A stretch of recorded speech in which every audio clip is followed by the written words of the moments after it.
Dear student, now we are going to learn third method of materials in cost accounting, that is base stock method. Base stock method ఇది ఒక రకంగా చెప్పాలంటే FIFO పద్ధతికి LIFO పద్ధతికి కొంచెం new point add చేసిన పద్ధతి అనమాట. అందుచేత ఇది ఒక రకంగా ఫిఫో పద్ధతి లిఫో పద్ధతి. It is very simple and easy method. So let us learn. Before solving the problem, I would like to read it. From the following details, prepare store ledger by using base stock method with FIFO and LIFO. On 1st April 2010, opening balance 400 units at the rate of 50 each. 2nd April 2010, purchases 100 units 55 each. On 6th April 2010, issue 400 units. On 10th April 2010, purchases 600 units at the rate of 60 rupees. On 13th April, issue 500 units. On 20th April 2010, purchases 500 units 65 each. On 25th April 2010, issue 600 units. On 28th April 2010, purchases 800 units at the rate of 70. On 30th April 2010, issue 500 units. ఇక్కడ base stock 100 units అని చెప్పాడు లెక్కలో.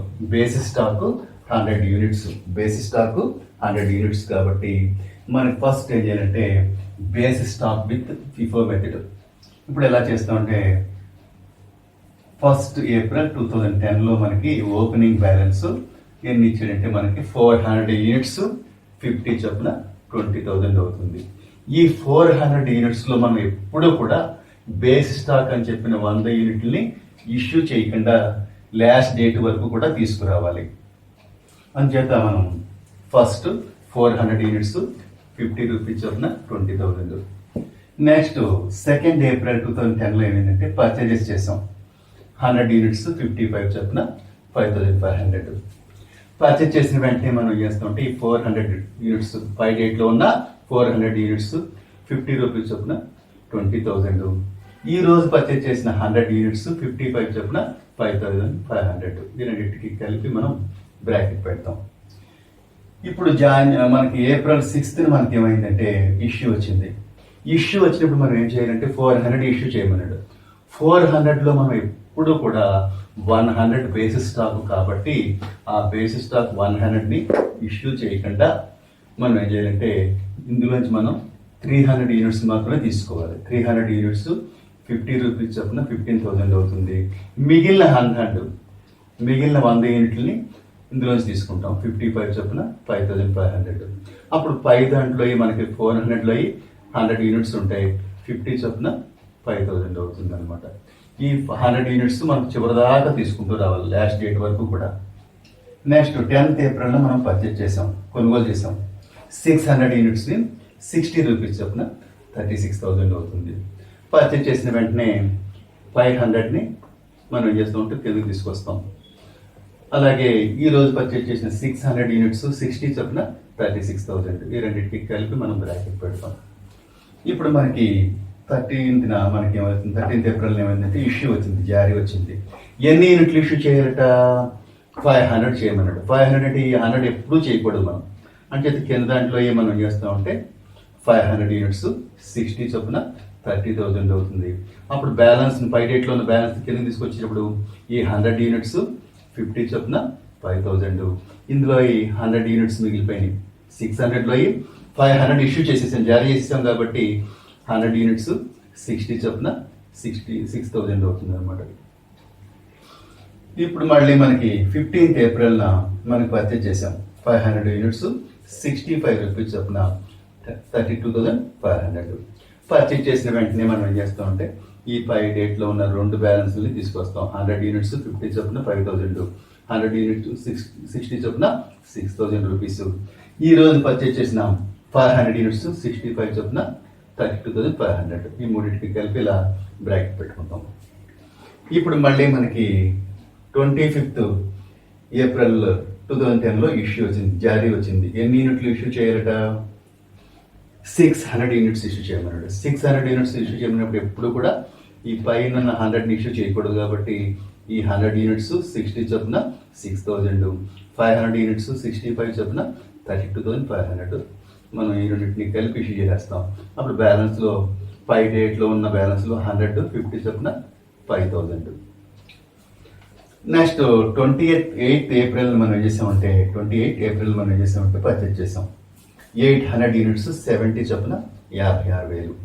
Purchase చేసిన వెంటనే పై డేట్లో ఉన్న 100 యూనిట్స్ని 50 చొప్పున 5000. ఈ రోజు పర్చేజ్ చేసిన 800 యూనిట్స్ 70 చొప్పున 56,000. ఈ రెండింటికి కలిపి బ్రాకెట్ పెడతాం.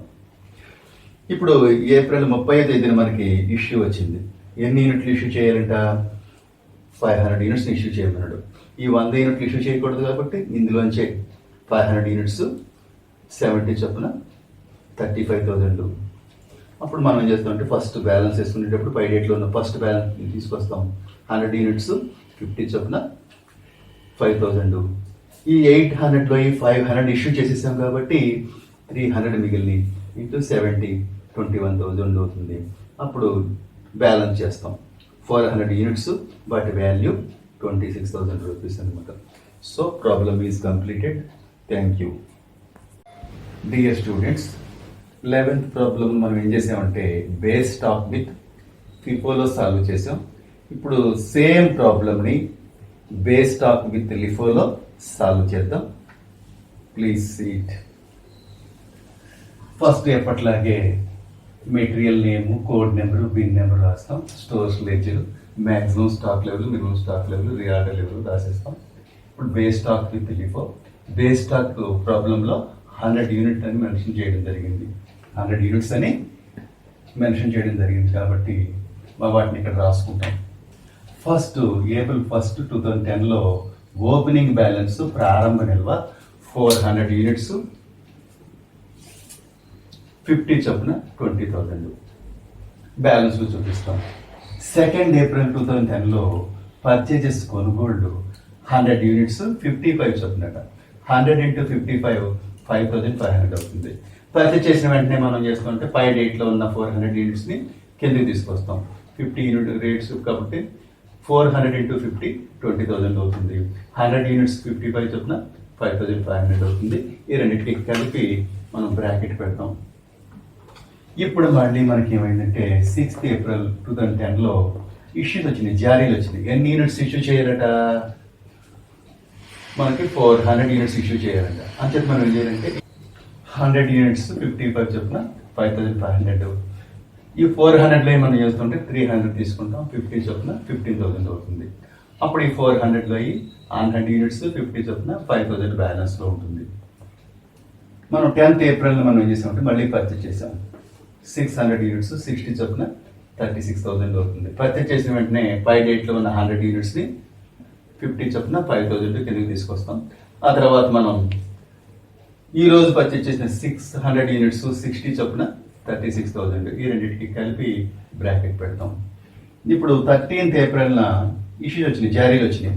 ఎన్ని యూనిట్స్ ఇష్యూ చేయాలట? 500 యూనిట్స్ని ఇష్యూ చేయాలి. అప్పుడు మనం చెప్తుంటే ఈ 600లో 500 యూనిట్స్ 60 చొప్పున 30,000 అవుతుంది.